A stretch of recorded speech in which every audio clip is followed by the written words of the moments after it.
안녕하십니까. PSLab의 송은식입니다. 문제 해결 실전 대응 제1강 방법론의 첫 번째 실전 문제를 해석하는 시간이 되겠습니다. 네, 앞서 문제 해결 실전 대응 전체 소개 동영상에서요, 제가 4가지 유형을 소개해드린 바가 있습니다. 거기에는 데이터 분석, 문제 해결 방법론, 또 품질 전문가, 경영혁신 이렇게 4가지가 있었고요. 이번 시간에는 그들 중에서 문제 해결 방법론에 대한 학습적 내용을 담고 있습니다. 네, 우선 PPT 자료를 보시면요, 하나의 상황이 제시되어 있죠. 네, 이 상황은 이제 기업에서 충분히 일어날 수 있는 그런 실내에 준한 그런 상황이 되겠습니다. 우선 우리 입장은 이 상황을 실질적으로 수행해야 되는, 해결해야 되는 그런 리더의 입장으로 보셔도 되고요. 또는 팀원 중에 한 명이 수행해야 될 그런 과제를 우리가 조언을 하거나 지도하는 그런 입장으로 보셔도 될 것 같습니다. 자, 상황, 문제 또는 이제 과제가 주어지면요, 우리가 가장 먼저 해야 될 일이 그에 적합한 방법론을 결정하는 것이라고 그랬죠. 이것도 하나의 이제 역량이라고 했습니다. 큰 역량. 그래서 방법론에는 5가지가 있습니다. 자, 이에 대해서 사전학습이 필요하신 분은 문제해결 방법론 DMIC, 문제해결 방법론 교육과정 전체 소개 동영상을 보시면 거기 이제 선정도에 관련된 학습적 내용이 이제 포함되어 있습니다. 또는 문제해결 방법론 퀵의 1강 도입 부분을 보시면 또 자세한 어떤 소개 내용이 있으니까요, 필요하신 분은 참고를 하시면 될 것 같습니다. 자, 방법론이 결정이 되면요, 그 방법론이 갖고 있는 세부 로드맵들이 있어요. 그 세부 로드맵을 머릿속에 쭉 펼쳐놓고 주어진 상황을 해결하기 위해서 가장 핵심적인 세부 로드맵이 뭐냐, 이것을 결정하는 그런 역량도 필요하다고 그랬죠. 자, 이것을 한 개의 단어로 예지력 이렇게 설명을 드린 바가 있습니다. 일을 하지 않고 미리 이 문제를 해결하기 위해서 어떤 핵심적인 활동을 해야 되는가를 사전에 인지할 수 있는 역량, 능력이라고 그랬죠. 네, 이에 대해서는 사전학습이 필요하신 분은 문제해결 방법론 퀵의 1강 도입 부분을 보시면 해당 내용을 자세히 또 접할 수가 있습니다. 자, 이제는 해야 될 활동이 이제 머릿속에 정리가 좀 됐다 그러면, 규정이 됐다 그러면, 다음은 이 문제를 좀 객관적으로 표현하는 그런 스킬이 좀 필요하다 그랬어요. 그것이 디파인 단계에서 이제 과제 선정 배경 기술, 문제 기술, 목표 기술이라고 설명한 바가 있습니다. 자, 문제 기술은 정립이 되면 이것을 극복하기 위한 목표가 우리가 설정할 수가 있다고 그랬죠. 그래서 목표라는 건 지표에 대한 얘기입니다. 현재 얼마에서 얼마로 가게 되겠다. 그래서 이것은 이제 인과관계 또는 전후관계 이렇게 구조 해석해서 또 학습을 했었죠. 또 주어진 상황을 가장 우리가 객관적으로 표현할 수 있는 그런 공란은 이제 과제 선정 배경 기술과 문제 기술, 이 2가지라고 그랬습니다. 그래서 많은 표현을 필요로 하지는 않다 그랬죠. 한 장의 모든 것들이 요약돼서 표현될 수가 있는데, 그것을 이제 객관적으로 명확하게 표현하기 위해서는, 전달력을 배가시키기 위해서는 정의에 맞게 중복되지 않게 표현하는 약간의 노력이 좀 필요하다. 네, 그런 설명이 있었던 바가 있습니다. 그래서 과제 선정 배경 기술은 3시 관점에서 고객 관점, 경쟁사 또는 자사 관점, 그들 중에 하나가 대부분 포함된다고 그랬죠. 그래서 3시 관점에서 해석하면 된다고 그랬고요. 또 문제 기술은 이제 그를 쫓아가지 못하는 우리의 문제로 들어가죠. 대외적인 내용이고, 그걸 쫓아가지 못하는 이제 우리의 문제로 들어오는 거죠. 또는 쫓아가지 못하는 우리의 문제뿐만 아니라 또 다른 유형이 있다고 그랬죠. 이런 이유 때문에 우리가 받는 데미지. 그래서 문제는 2가지 유형으로 우리가 해석할 수가 있다고 설명한 바가 있습니다. 자, 이와 같이 문제 1, 2, 3번의 순서대로 주어진 상황을 우리가 정립할 수가 있다 그러면요, 뭐 상당한 어떤 문제 해결의 역량을 확보하고 있다, 뭐 이렇게 설명할 수가 있겠습니다. 각각에 대해서 알아보겠습니다. 자, 우선 주어진 상황이 뭔지를 조금 공감을 좀 해줘야, 논의가 좀 돼야 될 것 같죠. 이제 리더 같은 경우는 본인 스스로가 알고 있기 때문에 바로 전개, 즉 방법론을 결정하거나 세부 로드맵을 결정하는 과정으로 들어가면 될 것 같고요. 조언이나 지도하는 입장에서 보면 담당자가 조금 논의가 있어야 되겠죠. 그래서 액면대로 있는 그대로를 우리가 이제 봐준다 그러면요, 기업의 이제 ERP 도입, 또 뭐 다른 어떤 전산 시스템이 도입이 됐다고 해도 뭐 상관은 없습니다. 전산화가 이루어졌고, 그러다 보니까 이제 과도기네요. 공간적 범위 이제 회계 부서라고 하는 공간으로 이제 한정되어 있습니다. 그 안에서 기존에 해오던 업무 형태가 있고요. 또 온라인으로 또 처리돼야 되는 그런 형태가 지금 중복이 되는, 혼용이 되고 있는 그런 그 과정으로 이제 보여집니다. 따라서 본 방법론을 이제 결정하는 그런 어떤 상황을 우리가 빗대서 방법론을 결정하려면요, 이것이 문제 해결을 어떻게 할지 전혀 모르는 상황이냐? 그런 건 아니란 얘기죠. 왜냐하면 일단 그 도입이 돼서 우리가 해야 될 그런 표준적인 활동들이 있어요. 이것은 전산화가 돼야 된다. 이건 할 필요가 없다. 이런 것들 일단 구분을 좀 명료하게 할 필요가 있는 거죠. 그래서 그런 과정들이 이제 선행이 된다 그러면 그것에 따라서 우리가 차근차근 일을 이제 추진해 나가면 될 일이죠. 그러면 차근차근 추진해 나가야 될 그런 일들이 또 뭐냐라고 하는 것들이 좀 명료하게 또 구분이 돼야 돼요. 그러려면 사람들이 모여서 담당자들이 모여서 미스매칭 되는 것들의 유형들을 하나하나 좀 발굴을 하고요. 그것들 발굴한 것들을 우선순위화해서 처리해 나가는 이런 과정이 이제 유효할 거란 얘기죠. 그런 관점에서 본다 그러면 이것은 어느 정도 방향이 결정돼 있다. 그래서 이제 퀵 어떤 방법론의 그런 유형으로 구분할 수가 있을 것 같고요. 특히 이제 컨셉 설계가 필요하냐, 이건 제품의 구조나 이제 저가의 제품을 바꿔줄 필요가 있냐, 이런 개념은 아니죠. 프로세스적인 어떤 요소이기 때문에 제품과 관련되는 이런 VFSS건 아니고, 자, 위쪽으로 갔을 때 바로 해결이 가능한 직선적인 요소냐, 이것은 문제가 단편적인 것이 아니라 이제 복합적인 요소로 보입니다. 어떤 것이 또 있는지 숨겨져 있는지 잘 모르는 거죠. 그래서 보통 저 같은 경우 이런 것을 매직 프로젝트라고 합니다. 우리가 어떤 현상을 보고는 있지만 그 이면에는 우리가 모르는 어떤 기술적인 굉장한 또 어떤 처리 과정, 이런 것들이 마술사에 의해서 숨겨져 있죠. 그것들을 하나하나 또 끄집어내는 어떤 재미가 또 있습니다. 우리가 그것들을 알 수만 있다면. 네. 그래서 이와 같은 것은 현상은 우리 눈에 보여지고요. 그 이면에는 또 우리가 모르는 굉장한 어떤 다른 활동들이 잠재되어 있는 거죠. 그런 것들 또 하나하나 이렇게 우리가 끄집어낼 필요가 있는 거죠. 그러려면 그것들을 잘 알고 있는 마술사처럼 그 내용을 잘 알고 있는 담당자들이 하나하나 얘기를 해줘야 되는 거죠. 그런 그 내용을 우리가 연상을 하게 되면요, 통계적 분석이 좀 필요할 것 같냐? 물론 있을 수 있겠습니다만 단편적으로 우리가 통계적 분석을 거쳐 바로 솔루션을 내는 그런 어떤 성격은 아니라는 얘기입니다. 또 연구개발 단계에서 우리가 수행해야 되는 그런 실험 계획으로만 이루어진 과제냐? 그것도 아니라는 얘기죠.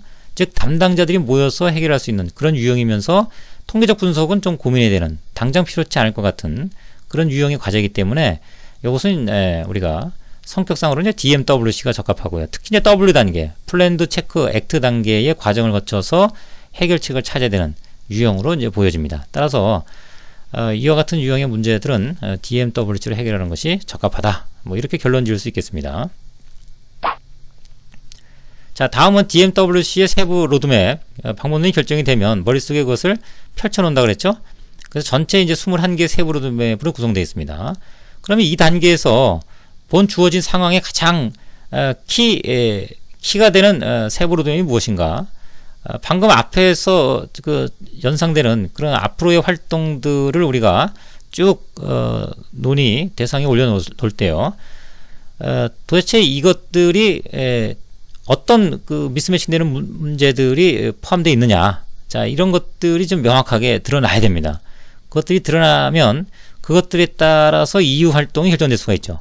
바로 처리해야 될 거, 조금 고민해서 해야 될 거, 시간을 두고 가야 될 거, 약간의 투자가 있어야 될 거, 또는 뭐 전산의 보완이 좀 필요할 거, 아니면 뭐 GUI 환경을 또 만들어야 될 필요성이 있는 거, 여러 가지 그런 내용들로 연결될 수 있기 때문에요. 도대체 우리가 해야 될 또는 미스매칭 되는 것들이 뭐냐를 밝혀내는 것이 가장 먼저 선행되어야 되는 중요한 요소가 되겠습니다. 따라서 우리 그 플랜 단계에서 그 원인 분석 및 우선순위와 원인 분석 단계에서 원인은 또 뭘로 분석하느냐, 정선적 기법들을 좀 쓸 수 있다는 얘기죠. 담당자들이 모여서 할 수 있는 그런 그 세부적인 미스매칭 되는 활동들을 드러낼 수 있는 방법. 자, 그것은 이제 기법적으로는 로직 트리, 이런 것이 이제 굉장히 적합하죠. 특성 요인도보다는요. 그래서 문제 하나의 큰 유형, 미스매칭 되는 부분들에 대해서 담당자들이 모여서 그것들이 갖고 있는 그런 그 내용들, 미스매칭 되는 유형들을 하나씩 정리해서 하부의 어떤 내용들로 우리가 규정 질 수만 있다 그러면 우리는 이 하부의 내용들을 가지고 어떻게 처리할지 그 플래닝을 구체적으로 세울 수가 있다는 얘기죠. 자, 이와 같이 문제의 그 세부적인 프로세스적인 요소들이 드러나게 할 수 있다 그러면 이후 전개는 이제 수행하고요. 우선순위화해서 그것을 수행하고 제대로 된지 체크하는 이런 그 플랜드 체크 액트 사이클로 개별 항목들을 우리가 하나하나 최적화를 유도할 수가 있다는 얘기죠. 그것들을 이제 전부 모아서 결과 검증을 통해서 이것은 우리가 요구하는 그런 목표를 달성할 수 있는지 여부를 또 검토할 수가 있게 되겠습니다. 따라서 그런 그 이후의 활동 규정 짓는 그 원인 분석, 특히 기본적으로는 이제 로직 트리를 활용하는 것이 가장 적합하지 않을까라고 하는 그런 내용들을 우리가 예지할 수가 있겠습니다. 물론 그 이후에는 주로 이것이 이제 IT 인프라를 통해서 수행돼야 될, 앞으로는 이제 그쪽 방향으로 다 가져야 되기 때문에 주로 실제 활동에 적용하는 내용들은 어떤 그 소프트웨어를 업그레이드, 업데이트하는 그런 형태의 실질적인 활동이 또 연상이 될 수가 있겠습니다. 자, 이와 같이 앞에 그 방법론이 결정이 되면요, 주어진 상황에 맞는 세부 로드맵의 핵심 세부 로드맵을 우리가 결정할 수가 있다. 자, 지금까지는 뭐 일을 수행하지는 않은 겁니다. 그리고 수행하지 않고 이 정도의 어떤 전개에 대한 명확한 이미지가 머리에 떠오를 수만 있다 그러면 우리는 그 방법론을, 문제 해결 방법론을 충분히 잘 쓰고 있다. 뭐 이렇게 뭐 정리할 수가 있겠습니다. 자, 다음은 끝으로 그러면 이 주어진 문제에 대해서 우리가 어떻게 디파인 할 것이냐, 이것은 여러 분들과 또 우리 공유를 해야 되고요, 성과에 대한 논의를 해야 되고 조언을 또 받아야 되고, 그래서 주어진 문제, 이렇게 도대체 문제가 뭐냐, 뭐 여러 가지가 있습니다. 그리고 이것이 정말 맞는 문제인지, 또 문제들이 다 나온 건지, 또는 내가 해야 될 전체 활동을 대표하는 그런 설명인지, 또 숫자에 대한 내용은 하나도 없죠. 이제 정성적으로 이제 그 설명되어 있는 그런 나열식 표현이란 말이죠. 그래서 우리가 디파인에서 기술하는 정의에 맞게 이런 순서에 의해서 전개를 하고요. 그리고 그를 통해서 충분하게 해야 될 일을 전달을 해주고 그것에 대해서 또 승인을 받아야 되는 이런 그 이후 프로세스가 또 필요하겠죠. 자, 우선 과제명이라고 하는 것에 대해서 좀 고민을 해야 됩니다. 과제명은 이제 사람의 이름하고 동일하다고 그랬죠. 사람의 이름을 우리가 얘기를 하면 그 사람이 이름이 떠오르는 게 아니라 얼굴이 떠오르죠. 이미지가. 그래서 이 과제명이라는 건 이름입니다. 전체 앞으로 이후에 진행될 시간적 또는 공간적 또는 여러 가지 활동들을 이미지로 연상할 수 있는 그런 내역의 어떤 그 표현이 제목으로 와야 됩니다. 그래서 무엇을 통한 어떤 지표를 얼마만큼, 이런 표현을 쓴다 그랬죠. 또는 무엇을 위한 어떤 지표를 얼마만큼, 이것이 하나의 이제 과제명의 성격을 띠겠습니다. 주어진 상황을 보면 우리가 이제 표준화를 온오프라인과 아직 이제 명확하게 융합이 안 된 거죠. 그러니까 전산화 쪽으로 이제 통합이 돼야 되는데, 그러려면 이제 전산에서 요구하는 그 표준화 또는 오프라인에서 우리가 얘기하는 그 표준화가 뭐냐, 그 표준화에 준해서 우리가 해야 될 활동들이 이제 규정 지을 수 있는 거죠. 그래서 표준화를 통해서 이유를 논할 거냐, 뭐 이런 하나의 과제명이 연상될 수가 있습니다. 또 뭐 온오프라인의 그 전표 뭐 이런 것들을 가지고 뭐 전산화를 통해서 지금 오프라인에서 좀 미스매치 되는 것들을 찾아내서 그것들을 전산적으로 올려놓는 거죠. 그래서 그 전산화를 통해서 이런 그 혼용되는, 중복되는 이런 그 비율을 좀 줄여주는 이런 활동도 가능하게 되겠습니다. 뭐 이런 것들을 뭐 제목으로 우리가 정립을 한다 그러면, 예를 들면 뭐 ERP 정착화를 위해서, 이건 어차피 회사의 전개 방향이니까요. 정착화를 위해서 온오프라인의 전표 혼용률, 미스매칭 되는 것들을 완전히 제로화하겠다. 오프라인에서 표준에 맞게끔 뭐 할 수 있는 것은 오프라인에 두고, 또 온라인에 올려야 될 것은 전부 온라인으로 프로세스 체계를 완성하겠다. 뭐 이런 어떤 그 표현도 가능하고요. 또는 표준화, 이건 법적 절차에 의하면, 사내 규정에 의하면 이건 이렇게 꼭 해야 되는 거죠. 증빙은 반드시 이것은 2년간 별도의 문서로 보관을 해야 된다는 얘기죠. 전산으로 하면 안 되고, 뭐 이런 것들이 이제 정해질 수가 있는 겁니다. 그런 규정에 따라서, 이건 우리가 정하는 건 아니죠. 뭐 법적인 절차도 있을 수 있고요. 사내 규정도 따라야 될 필요성이 있겠습니다. 그래서 그것을 명료하게 한 다음에 그것을 통해서 꼭 전산화 해야 될 거, 전표를 전산화를 통해서 모두 처리해야 될 그런 전산화를 100% 완료하겠다. 자, 이런 표현도 하나의 그 제목으로서 가능하게 되겠습니다. 자, 이 부분은 이 뭐를 통한 또는 뭐를 위한 어떤 지표를 얼마만큼, 이런 기본적인 규칙만 정해주면, 그리고 전체의 그 앞으로 이루어질 내용에 대한 대표성을 갖는다 그러면 충분한 과제명으로서 의미가 생길 수 있겠습니다. 자, 다음은 과제 선정 배경 기술과 이제 문제 기술인데요. 이것은 이제 3시 관점으로 대외적인 어떤 흐름이라고 그랬고, 이건 우리의 문제라고 그랬죠. 전개 방식은 상황에 따라 많이 달라질 수가 있습니다. 예를 들면 자, 우리가 ERP 도입이라는 것을 숙명으로 볼 수밖에 없다. 그러면 이것은 내가 이 과제를 도입한 배경이 뭐냐? ERP가 도입돼서 그런 거죠. 그러니까 우리 회사가 이제 ERP를 도입하게 된 배경에 대한 설명을 여기서 할 필요가 있겠습니다. 이것은 이제 고객 관점으로 볼 수도 있겠죠. 고객이 그런 부분들을 요구할 수도 있겠고요. 또는 암암리에 또는 사내의 그 자사 관점에서 필요성을 언급을 할 수도 있겠습니다. ERP가 도입됐다 라고 하는 부분, 그러면 그 도입된 배경을 여기다 적어주면 되겠습니다. 그리고 그 회사 관점에서의 그 배경, 그 다음에 이제 우리 그 회계 관점에서도 배경이 존재할 수도 있겠죠. 그래서 그 하나의 도표로 표현할 수도 있겠습니다. 언제부터 언제까지 어떤 이유로 ERP가 도입이 됐고, 또 우리 부서에서는 도표로 언제부터 언제까지 어떤 일을 수행하는 활동들을 수행해 올 수밖에 없었다. 자, 이것이 과제 선정 배경 기술의 하나의 그 예가 되겠습니다. 그러면 그런 상황에서 문제 기술이라고 하는 것은 그것을 못 쫓아가는 우리의 문제를 기술하거나, 또는 그를 통해서 우리가 받게 되는 데미지를 기술하거나 라고 그랬죠.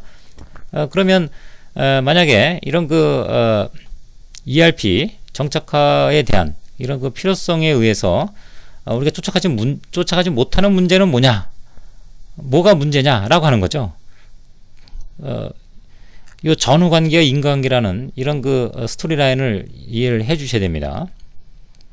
그럼 우리가 못 쫓아가는 문제가 있겠죠. 아직 뭐 업무에 대한 규정이 정립이 안 됐다거나, 아니면 그것을 업무의 활동이 이제 분명하게 규정짓지 못하고 불명한 것들이 많아서 아직까지도 ERP 상황에서 우리가 처리해야 될 부분, 또는 오프라인에서 처리해야 될 부분이 혼용돼 있다든가 라고 하는 부분들을 우리가 언급할 수가 있겠죠. 그러면 그에 따라서 그 규모를 혼용률, 그죠? 혼용률 또는 중복률, 이런 형태의 현수준, 뭐 크게 이것이 틀려질 수도 있습니다. 현수준이 이후에 또 측정 과정을 거쳐서 매저 단계에서 현수준을 또 평가하는 단계가 있기 때문에 여기서는 어느 정도 밝혀진 수준을 가지고 목표를 설정하는 이런 어떤 전개가 가능하겠습니다. 또는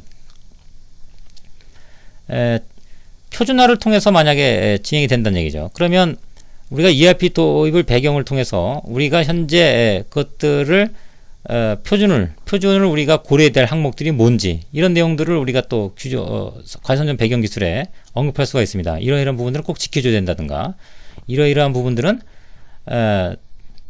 증빙을 몇 년간 보관해야 되기 때문에 전산화, 스캔을 해서 전산화로 하는 것은 법으로 이제 허용이 안 된다든가. 자, 이런 어떤 그 제약적인 상황을 과선전 배경 기술에 언급될 수가 있겠죠. 자, 그것이 그를 통해서 실질적으로 하지 않았을 때 우리가 받는 데미지가 뭐냐, 여러 가지 이제 업무 로스가 발생하거나, 또는 회사 규정을 지키지 못하고, 또는 이제 법률적인 여러 가지 그 문제에 또 휘말릴 수가 있다는 얘기죠. 그래서 그걸 통해서 우리가 그걸 지켜주지 않았을 때, 그냥 내버려뒀을 때 받는 우리의 데미지는 뭐냐, 그래서 그런 데미지를 가지고 극복할 수 있는 지표에 대한 현수준과 목표로 전개할 수가 있겠습니다. 그래서 요는 주어진 상황을 하나의 어떤 정해진 방식으로 결정할 필요는 없다는 얘기죠. 이것이 스토리 라인을 통해서 제3자가 이 주어진 문제나 상황을 납득할 수 있게 객관적으로 할 수 있는 어떤 그 표현법, 그리고 표현하는 어떤 그 정의대로 표현하는 어떤 스킬, 네, 이런 것들만 좀 감안을 해주시면 앞서 제가 설명드린 그런 그 전개들 중에 하나가 해당될 가능성이 높고요. 그들을 통해서 과제 선정 배경 기술과 문제 기술이라고 하는 부분, 그 다음에 이제 그에 맞는 목표, 지표에 대한 현수준과 목표 달성, 목표 기술을 우리가 구현해낼 수가 있겠습니다. 그리고 각각의 이 표현 방식은 앞서 설명드린 그 해당 동영상을 참고하시면 자세한 내용이 포함되어 있으니까요. 사전 학습이 필요하신 분은 해당 동영상을 참고하시기 바랍니다. 네, 여기까지 첫 번째 방법론의 그 사항을 가지고요, 설명을 드렸고요. 이후에도 다양한 사례를 가지고 전개하는 방식들에 대한 학습을 진행할 계획입니다. 다음 편에는 통계적인 어떤 내용, 이런 것들도 포함을 시켜서 전반적으로 4개의 캐테고리가 있다고 그랬죠. 네, 그 데이터 분석과 그 문제 해결 방법론, 지금 설명드린 거, 또 품질 전문과 관련된 요소들, 또 경영신, 이런 주제를 가지고 실전 사례에 준한 그런 예를 통해서 여러분의 역량을, 문제 해결 역량을 높이는 쪽의 학습을 진행할 계획입니다. 네, 수고 많으셨습니다. 마치도록 하겠습니다.